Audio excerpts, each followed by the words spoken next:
What's going on, everybody? Welcome to another episode of Off the Couch Boxing. I'm your host, Reckless Rexx Ruger, watching my back. As always, you know him, you love him, El Flaco Explosivo, a.k.a. the Alexis Arguello puppet, right there. So don't try anything funny. We're back with another banger. Of course, the undisputed, undefeated heavyweight champion of boxing podcasts, legends, luminaries, world champions, and fighters on the come-up. All coming here to chop it up with your boy, Reckless Rexx. And today is another banger. But when don't we have a banger? That's what I want you to answer for me. The answer, never. Or always, I should say. Always bangers, never not. And tonight is no different, man. And, of course, Mr. International doing it once again, going overseas, over to Australia, where it is already tomorrow, which I don't know why, always seems to fascinate me. The time of this recording, it is Friday, March 28th. For our guest today, it's already March 29th. Mind-boggling to me. I don't know. I'll never be able to wrap my head around time differences that are that vast. It's just crazy to me. I don't know. I'm a simple guy. You know what I mean? I don't know. Call me crazy. I get amazed. Maybe I need to get out more. I don't know. But I'm blessed to be joined by this guy, man. I'm excited, man. Cannot wait. Really looking forward to having him coming on. And he should be in here in a minute. And, of course, if I'm looking at my phone and conferring with my guests, guess what, folks? You know it. Not getting edited out. Everything recorded for posterity's sake. It's raw, it's unfiltered, it's real. Of course, this is the home of the most amazing and real boxing conversations anywhere on planet Earth. Again, I won't speak on behalf of any of the other planets. Maybe the aliens are out there doing some super dope shit, and they probably are. But here on planet Earth, bar none, the best boxing content anywhere.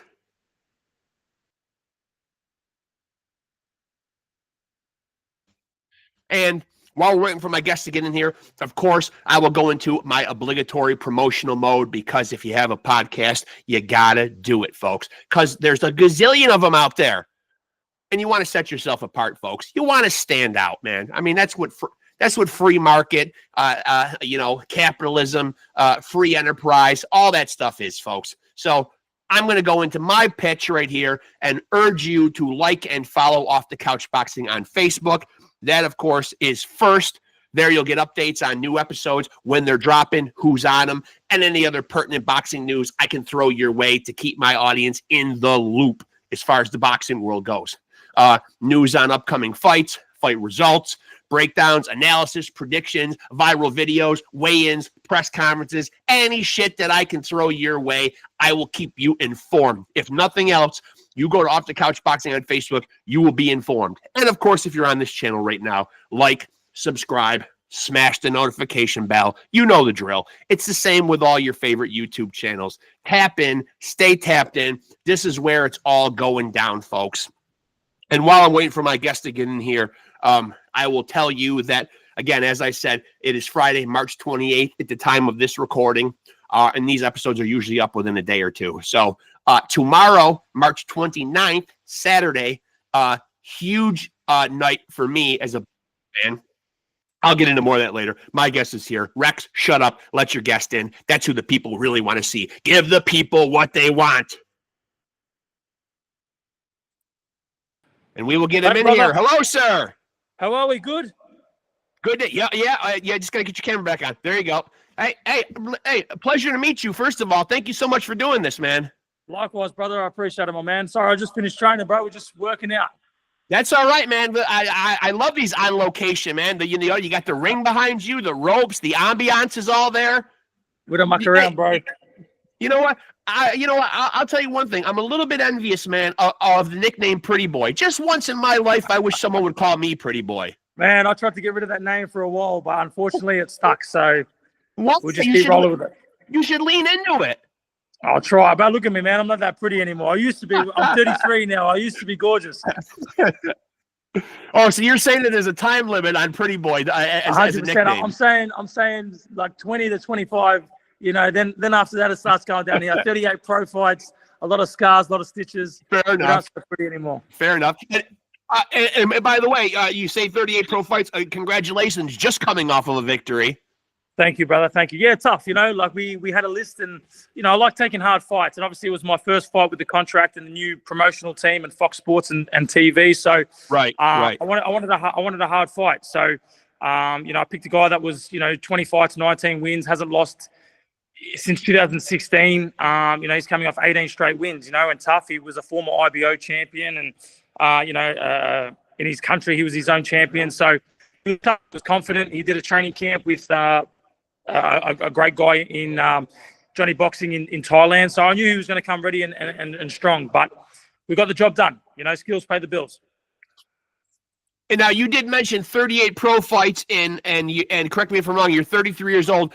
Going forward right now, man, like what is the motivation to keep fighting for you right now? That promise I made to my 7-year-old self. I told myself I was going to be a world champion. I've got a small little crew that follow me and give me that strength. My friends, my family, my support crew. So my fiance. So there's a lot of people I do it for, and it's not about me. It's about these guys that believe in me and get up and do the journey with me. So I'm super grateful for these guys. That's when I feel down and out or that motivation just hasn't kicked in. These are the guys that get me over the line, 100%. And now you've got some incredible names on your resume. I'm curious if there are conspicuous names that are missing off there, fights that maybe you wanted to see come to fruition that haven't. Look, to be honest, everyone asks me this, and I just say whoever's in front of me. Growing up, I never had names that I wanted to fight. I mean, anyone that was the champion, I'd be honored to fight them. So I'm top 10 in the world now, and I'm ranked across the sanctioning bodies as well. So whoever's in front of me, if I think I'm sitting at number 5 or 6 or whatever I am. So give me the guys that are in front of me, and whatever's going to get me closer to that world title. That's my dream, to be a world champion. I fell short against, credit to him. He's an absolute phenomenal fighter and a big fan of Lara. And I'm at 41 years old. I mean, he's a very man to beat. He's just so mentally smart and switched on. And we're talking about a guy that arguably beat Canelo Alvarez. So, whoever's in front of me, that's what I want. And now, when you got into the boxing thing, how early on did you get a pair of boxing gloves on you? 7 years old. I remember walking into how early did you box? 7 years old. 7 years old, yeah. And it wasn't even a boxing gym. Back where I'm from, and we didn't even have a ring. It was just 4 chairs that outlined the square. 4 three chairs that just outlined the square. And if times got tough in there, you'd be able to run straight through the ropes and continue straight out the door. So there was no protection there, which was good. But as soon as I put my first pair of gloves on, I knew this was a sport for me. I just felt strength. All my problems left outside. And did you have boxing heroes when you got into the sport? Were there guys that you were watching on TV that you wanted to emulate or that you looked up to as idols? 100%. For me, Roy Jones Jr. Was king for me. Obviously you got your Muhammad Ali's and your Mike Tyson's and stuff like that, but they're the idols in the sport, But the guys that I loved watching was your Roy Jones Juniors. And I had the pleasure. He was ringside one of my fights down in Melbourne many years back now, which was good. And he actually spoke to me in the back rooms and said, you're gonna go a long way in this sport, So Roy Jones Jr. for me was amazing. Miguel Cotto. One of my favorite fighters is Miguel Cotto. So I got the pleasure to train alongside him and do a training camp with him. And when he fought, I forgot who he fought. I forgot who he fought, but I was his sparring partner about 5 or 6 years ago. So it was amazing.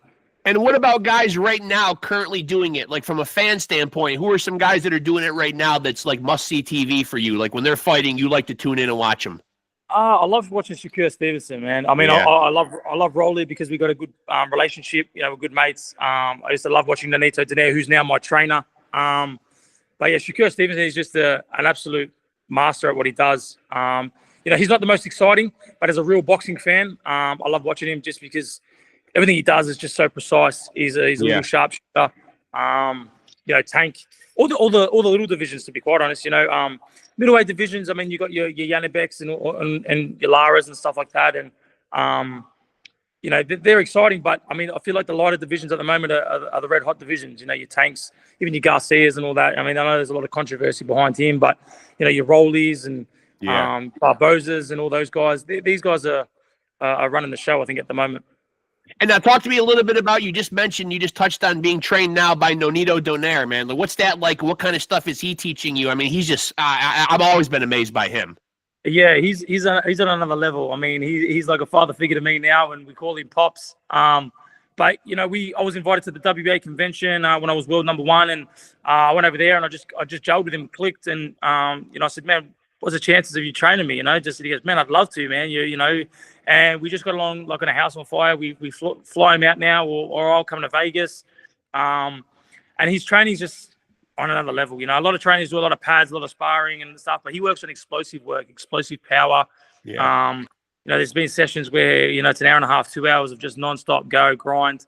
And we've nearly punched on with each other in the gyms just because of how hard it gets. Yeah. But all from a love aspect. But I'm super grateful having him.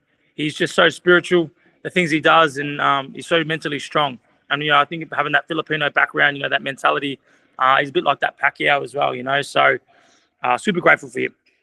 Where do you stand on, because this is a polarizing topic. I ask almost all my guests who come on here, and there's some old school guys who are protective of the sport, who don't like what it does for the sport. And then there are people that are receptive to it, and they like that it does bring eyes to the sport. But where do you stand on these Jake Paul type events? You a fan of these?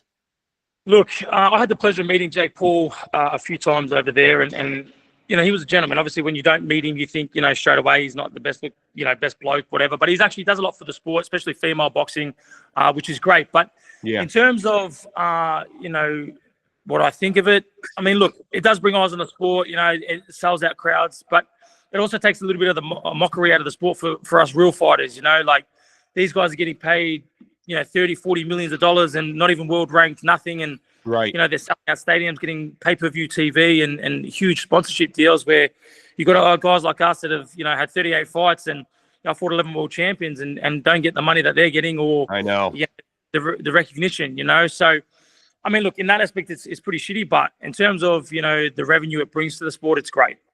Yeah. And you mentioned Erislandy Lara. I think about Peter Quillen, Kell Brook. You saw Jeff Horn a couple of times.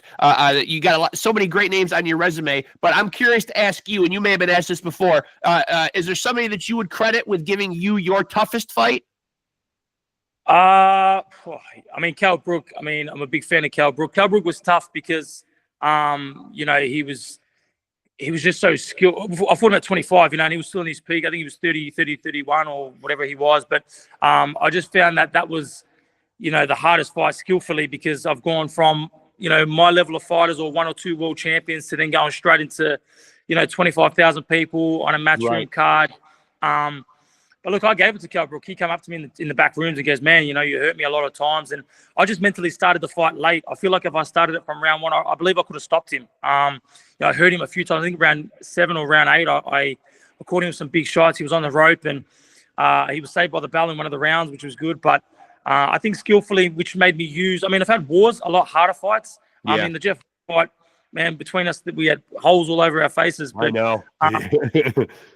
In terms of, I had to really think and use my boxing IQ, I think, Kell Brook was probably the hardest. Yeah. Now, where do you think you rank yourself? Because there's been some great boxers that have come out of Australia. If you had to put, that one person on the pedestal as possibly the greatest fighter to come out of Australia, who would you say it is? Now, I've got some names here. Obviously, Costa Tszyu, Jeff Fennick. I mean, there's been so many great boxers that have come out of Australia. Is there one to you that really epitomizes the face of Australian boxers? I mean, look, like you mentioned, there's a lot of great fighters, and I believe I'm one of them as well. Absolutely. I believe I'm one of them, but I think for me, Anthony Mundine was probably the best. The best fighter. Where's my camera? Is my camera going off? No, it's not on. Yeah, there you go. There you go. Yeah, I hit the wrong button. Yeah. I think Anthony Mundine is probably the best fighter for me, man. I think he's just, he had it all. He had the flamboyance, the skill level, the mindset. He had all. And not only that, I give him so much more credit because down in Australia we got rugby. And he was at the top peak of rugby. You know, the best player in the league at the time, and then he did the transition to boxing to then go on and do what he did in the sport. You know, you got to give credit where it's due, and I think Anthony Mundine. But like you mentioned, you know, there's Costa Zoo. There's heaps of other great fighters. Jeff Fennick, Danny Green. There's huge. You know, we got good talent here. And, you know, in that recent Saudi Arabia card, that one that was really stacked there back in February, we saw a couple of guys, namely Martin Bacoli and Josh Padley, you know, step in on short notice. You know, what's the shortest notice you've ever taken a fight on, man? And obviously it can be detrimental. Like, I mean, it paid dividends for Josh Padley against Shakur, you know, changed his life. You know what I mean? He gave a pretty good account of himself, made life-changing money. Didn't work out so good for Martin Bacoli against Joseph Parker. But, you know, is there a right or wrong answer as to how short you should take a fight on? Look, I always stay ready. So, like, if I got a call tonight, I could potentially fight. You know, like, I always stay ready. Yeah. So, depending on how strict you are, a lot of fighters, you know, they'll fight and they go away for a couple of weeks or take a holiday. And look, there's nothing wrong with that. But I feel like you still got to stay ready. You still got to stay. You know, we're full-time fighters. This is our job. Right. You know, my quickest turnaround, I think I had 2 fights in 2 weeks. So I literally fought one Friday, then the next Friday I fought again. I mean, yeah, look, it can be pretty dangerous, you know, like Bacoli, he got in there and I don't know if he was training or he wasn't. It didn't look like he was. I mean, his last fight prior to that, he looked like an absolute animal, you know, scary. But, you know, it can be dangerous because, you know, you're getting hit in the head, you know, and there's guys that sometimes don't come out great on the other side. You know, there's some serious injuries that can be caused from not being ready. But, I mean, look, I feel like if you stay ready and, you know, you're always in the gym and, you know, it's a lifestyle, I mean, there's no harm in a quick turnaround. I actually prefer quick turnarounds because you're not doing training camps long. You know, they're shorter training camps. You're just staying ready all the time. But I mean, a lot of fighters, there's a lot of fighters down here that I know personally that, you know, they'll fight and they'll take 2-3 months off, not even in the gym. And again, kind of along the same lines as the Jake Paul question. Obviously, I know people can be protective of the sport. Obviously, we're seeing Turki Al-Sheikh and Saudi Arabia become big players in the boxing world. You know, doing this podcast, I try to stay tapped in on the different forums and the Facebook pages of what's going on in the boxing world. There are people that like what he's doing. You know, really trying to make evenly matched, stacked cards, seeing the best fighting the best or whatever. But then there are people who are saying, you know, do we really want, you know, it's almost like, it feels like they're taking over the sport on us. Are they taking it away from us? Well, where do you stand on what Saudi Arabia is doing in the boxing world? Look, it's great for us fighters that are at that top level because, you know, like I got Eddie Hearn contacted me not that long ago, you know, for Liam Smith and Amo Williams and big fights. You know, these guys like myself that are up at that level, it's great because it's a huge platform amongst other great athletes. You know, you got soccer, you got Ronaldo, you got all these other players and athletes and actors. It's great to collab and connect with these guys on such a massive platform. But in terms of, you know, the up-and-comers, you know, the newbies that are starting and that want a career in the sport, I feel like it's very, very hard for them now because the best are fighting the best, which is great. This is what we want. But, you know, these new guys that are having their first fight and want to become a world champion, I feel like it's going to prolong their career a lot. Yeah. And I always feel like I can bring up certain topics that are current right now in the sport, as long as it still happened in the same month. So we're still in the month of March. We haven't moved on yet, so it's not old news yet. So the beginning of March, we saw that Tank Lamont Roach fight. Where did you stand on that, and where did you stand on the big controversial taking the knee? Yeah, look, that was a great fight. I mean, Roach, again, I had the pleasure of meeting him and working alongside with him at the WBA convention and stuff like that. And he's a phenomenal athlete, and I believe he won that fight. You know, me too. Tank's a beast. He's a scary little dude, man. And but I feel like Roach stole that fight, and the knee. I mean, the referee, you know, in the sport of boxing, you get hit, you take a knee, there's a count. You know, and they let him go to the corner and wipe his face. And I mean, boxing, some days, you know, you see mouth guards coming out. It's crazy. But look, I mean, I'm glad I'm not in his position. I'm glad I wasn't the judges. But look, in my opinion, and I'm just one person on the map, but I believe Roach won that fight. Yeah, I do too. And obviously, if you're across the ring in the corner, you see somebody take a knee. In your mind, you're thinking you've scored a knockdown, correct? 100%, and I still can't work my mind around, what actually happened. And he was saying after the fight that his dreadlocks or something happened. Yeah.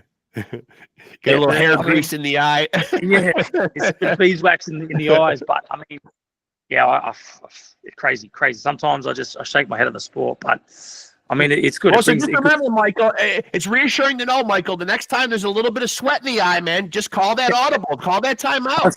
I'll take a knee and give myself a white with minute 30 in the round. See if you can get away with it. Why not? And so for you, how active?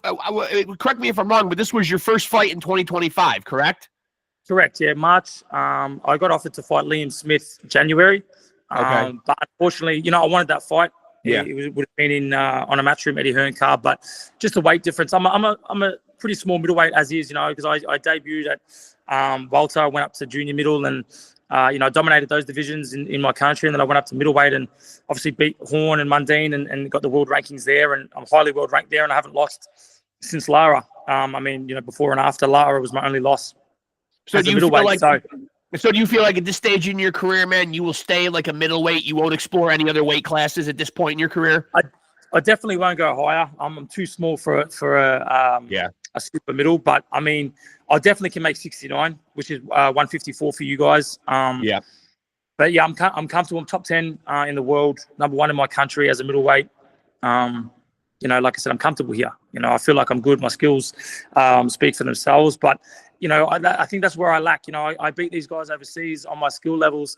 It's just the sizing. I'm just too small. And that's why I respectfully declined the Liam Smith fight because they wanted to catch weight me, I think, at 165 or something. Yeah. So I just said, look, Eddie, I'm too small, to be quite honest. And I know he blows up outside of weight because me and Liam, we talk, outside the ring, obviously, and through socials. And when he's not in the ring, he's a big boy. He likes to eat. So I knew it would have been a hard fight, and he's a Hall of Famer, and he's a great fighter. So I just respectfully declined it. I'm glad you're bringing up size differences, though, because one thing that's obviously making big news, and it looks like we are going to see it at the end of this year. Where do you rate the chances of Terrence Crawford climbing all the way up to 168, a weight class that Canelo has campaigned and lived at now for quite a while? Where do you rate Terrence's chances? I've asked other fighters on here, and other fighters do recognize that Terrence is a special guy. The general consensus is if there's somebody out there right now that could do it, Terrence could be that guy. But where do you rate his chances? Look, to be honest, I rate Terrence against anybody. He's on another level of boxing skills. But I always go back and refer to Crawford and Madrimov. And Madrimov was the same size, same weight division, and was landing big, clean shots. And I just feel like if Canelo was landing those shots, it's a different game. And I feel like Canelo is another level on top of Madrimov, with explosiveness, with size, with power, with experience, with everything, So I feel like skill levels, Crawford can match him. But in terms of power, experience, and explosiveness, I don't see it going the distance, to be quite honest. I think Canelo gets the win. And so going forward, the rest of 2025, how active would you like to be? How many more fights would you like to grab in 2025? Well, contractually, I've got another 2. Okay. So I've got 3 for this year. And we're going to push for a 4th. I'm definitely going to push for a 4th. But yeah, like I said, I'm chasing the big fights. I've had 38 fights. I've fought all around the world. I fought for multiple world titles. I've won every regional title, Commonwealth title. Recently just picked up the WBO title. It's time to check in and fight for these big belts and these world titles. I was a boy when I fought for them, and now I'm a man, and I feel like I'm mature, and I feel like I can beat these guys. Is there any particular champion at middleweight that you kind of have in your crosshairs or targeting right now specifically? For me, like I said, I'm respectfully, I give credit to all of them. They're all great champions, and they all deserve to be there. I'd be honored to fight any of them. For me, Janabek, he's there, and there's Carlos Adames, he's there, and I thought he beat Shiraz recently. Yeah, but, that was a great fight. Again, it purely comes down to the size. And like I said, my training camps would have to change a little bit. And, we've implemented a lot of great people in my team now to mix it with these guys on a size level. Is it in the back of your mind, because obviously, and I've been critical about this and spoke out about it here on the podcast a number of times. Unfortunately, one of the things that seems to hold the sport back and is passionate about it as much as I love it, we are still seeing a lot of awful scorecards still turned in. Is it something that weighs on your mind, like when you go into fights? Obviously, it can't be a strategy, I'm sure, to go in and actively seek a knockout. I'm sure that can work against you and can be a dangerous strategy or whatever. But does it weigh on your mind? Because it obviously can really derail you. Someone turns in some bad scorecards and suddenly your whole trajectory has changed and you're kind of on a different path. It can really throw a wrench into what you got going on. 100%, and it's happening more and more in boxing. Especially if you're the B side or you're coming into, unfamiliar territory in their backyard. You've got to get the knockout to win. We see it, on a weekly now with all the fights coming up. Yeah. There's been so many scorecards. There was one recently. I can't remember who it was. It was a pure robbery. I believe you're talking about. We just saw it with Elijah Garcia and Terrell Gaucher. Yeah. Awful. Correct. Yeah. And Elijah fought on my undercard when I fought Lara, and he's a great kid, and the family were very supportive because I was meant to fight him if all went well, but not his fault, right? Unfortunately, like the scorecard, I was in shock, and it's sad because you're ruining someone's career. Or giving him a huge setback, like this could be life-changing money or life-changing opportunity.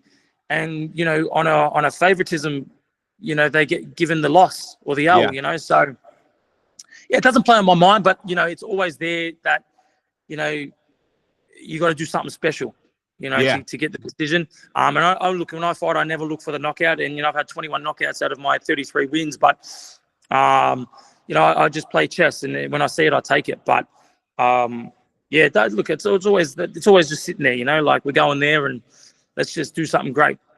After 38 professional fights and being older and wiser in the game, has anything changed in your preparation now in the gym or leading up to fights? Obviously, you look fantastic. You seem like you're probably staying relatively injury free.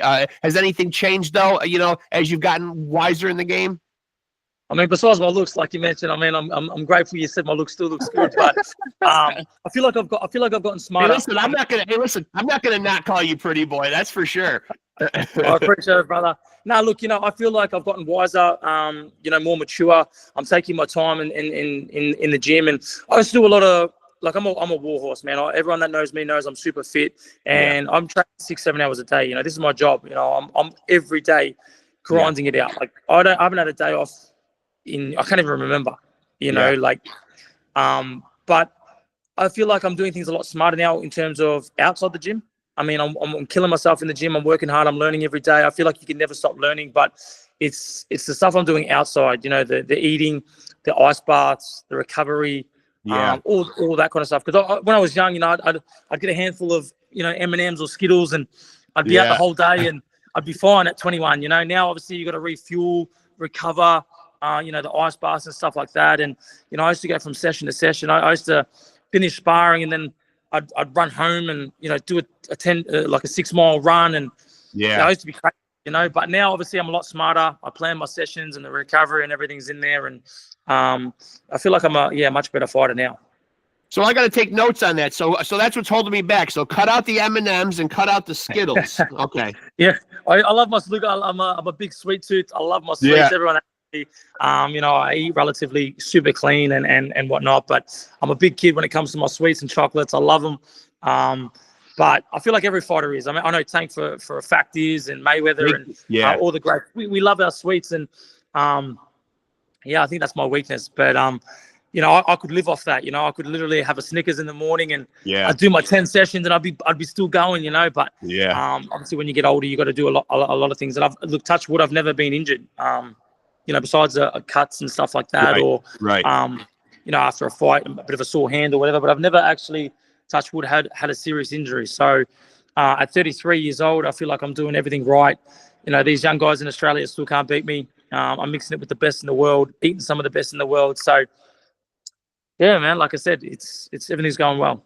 And I'm curious to ask you about, obviously, you're, well, first of all, I want to ask you, you're 33 years old. It used to be a man's prime was equated with being young. But more recently, when I've talked to fighters on here, I start to realize your body feels great when you're young. But is it really your prime, though? Because as you said, you're smarter and wiser, though, like when you've got some years on you. Do you feel like right now you're in your prime, in the midst of your prime, on the other side of your prime? Where do you feel as a fighter?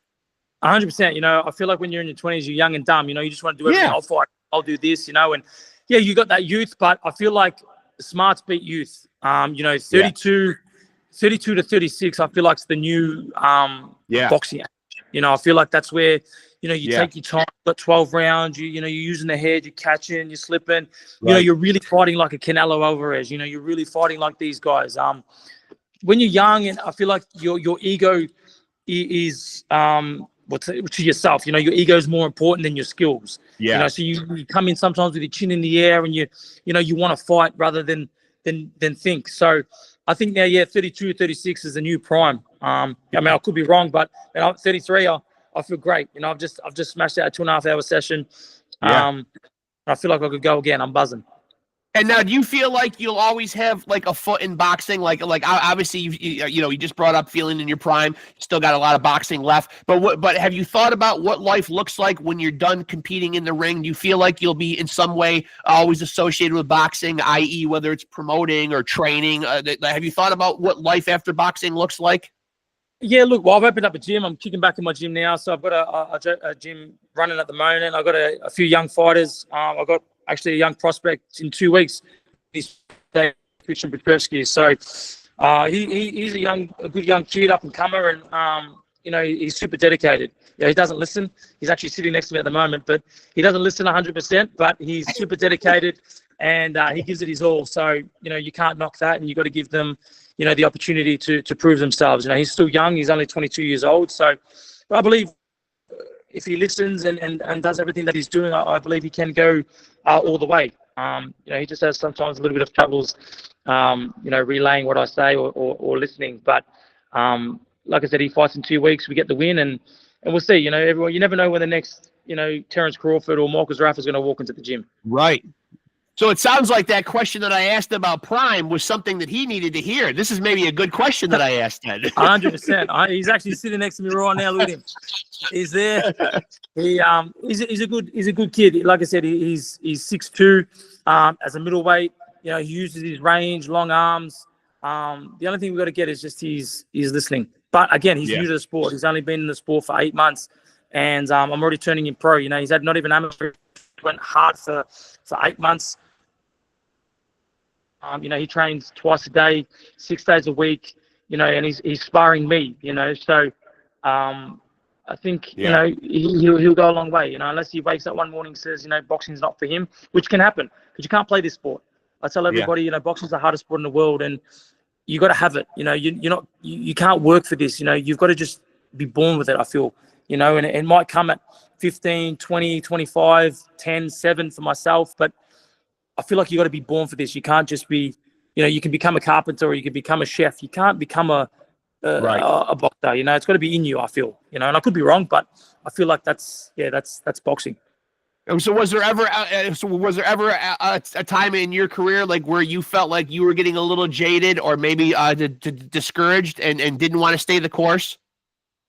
Man, every day of my career, I feel I get discouraged and told, I'm not good enough. But I just keep proving them wrong. I don't do this for everybody else. I do this for that small circle I mentioned earlier. Those guys that have supported me and believe in me, and my friends and family. I don't really do it for anybody else. So, but every day is tough. Every day is a new day. Every opponent's a new opponent. So. You could have 40 fights and it's still the same. You're going in the ring for the first time again because you're fighting a new opponent. Yeah. But yeah, I was at 7 years old. I said I want to be a world champion. I want to fight in stadiums and sell out stadiums, and I'm doing that. And I've done that. So, all that's left now is pick up that world title.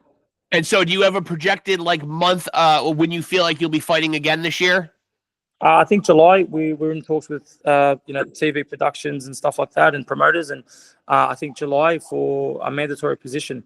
So there's a world title looming. I'm back on the doorstep, knocking again. Well, I wish you a lot of luck, man. This was a lot of fun, man. I really appreciate you doing it, man. Especially after, like you said, putting in a hard training session. I really appreciate the time. But please stay in touch. I'd love to have you back on again. Of course, my brother. Much love. Thank you so much, man. You're doing great things for the sport. I appreciate you, man. Thank you. I appreciate you. Good talking to you, Michael. Best of luck going forward, buddy. We'll do it again soon, man. God bless, brother. Thank you very much. You too, brother. Thank you. Good talking to you. There he goes, folks. Fikes. See, I think I was thinking about folks and fights. See, it's late, folks. I work today. I work tomorrow morning. This is what happens to the 52-year-old mind. I, unlike Pretty Boy, am not in my prime at 52 years old. I'm on the downslope. But Michael Pretty Boy ZERAFA, still in his prime, still doing his thing, fresh off of a victory, not even 16 days ago, man, and still kicking ass, still world ranked, still at the top of his game, still at the top of the middleweight division, man. One of my favorite fighters, man. 33-5, 21 knockouts, man. Been in the game for a minute now, and at 33 years old, still going fucking strong, man. I'd love to see that, man. And just an inspiring guy, man. And again, also a guy, and I know I said this about my last guest, who was from Ireland, but the Australian accent, also something that I would definitely kill my first cousin to have. And that wouldn't be hard because I don't even like my first cousin. But I'm saying I would go to great lengths to have an Australian accent for myself because the Australian and the Irish accent running neck and neck. I mean, what sounds fucking cooler, man, than those accents, man? But aside from the accent, super stoked and honored to have Michael Pretty Boy ZERAFA on here. And you know what? I'm going to adopt the nickname myself. It's all about confidence. Michael is saying that maybe he's not such the pretty boy that he was back in the day. I gave him credit and said that I believe that he still is. And you know what? I'm going to give myself credit. I'm going to add it to my long list of AKAs as well. So from now on, it's Pretty Boy Rexx. I'm adding it. I might not use it all the time, but it's going down in the book with all the other ones. And believe me, there are a long list. Next episode, I will read them all. There are a lot of AKAs for your boy Reckless Rexx Ruger here. But I will get into that in another episode. But my biggest gratitude to Michael Pretty Boy ZERAFA for joining me after a grueling training session. As you can see, he's at the gym. He's sweating. The ring is behind him. Mine is only a backdrop. He was really at the gym doing his thing, putting in that work, grinding. That's how you stay at the top of the middleweight division. That's how you stay ranked. That's how you keep on hustling at 33 years old. And that's why he is where he is, man. And I wish him a lot of luck, man. One of the true good guys in the sport, man. And certainly by no means he is not done yet. So eager to see what he will do and work himself back into a middleweight world title situation. Of that, I have no doubt, man. He will be back in that equation again. And just an honor to talk to him, man. And huge time difference, man. So I appreciate him joining me. It is in the morning there for him in Australia. So I appreciate just all the inconvenience and all the hoops he had to jump through post-training session to make this interview happen. So big thank you to Michael ZERAFA. Thank you so much. Hope you guys dug that episode. And as I said before, and I'll remind you again, make sure to like and follow Off the Couch Boxing on Facebook to stay tapped in with everything. And make sure to like, subscribe, and smash that notification button to stay tapped in right here to the most amazing and real boxing conversations anywhere on the planet. As you heard Pretty Boy ZERAFA say, I'm doing great things for the sport of boxing, man. And if Pretty Boy ZERAFA said it, man, you can take it to the bank. Even he knows, man, that this is the heavyweight, undisputed, undefeated, mind you, heavyweight champion of boxing podcast, which lets me remind you that you too can be a champion. And it's very simple. Get your ear nice and close and listen to the instructions. You want to be a champion? Just continue to stay tapped in with Off the Couch Boxing and continue to roll with us. Continue to roll with the champs. And we will see you next time. Peace.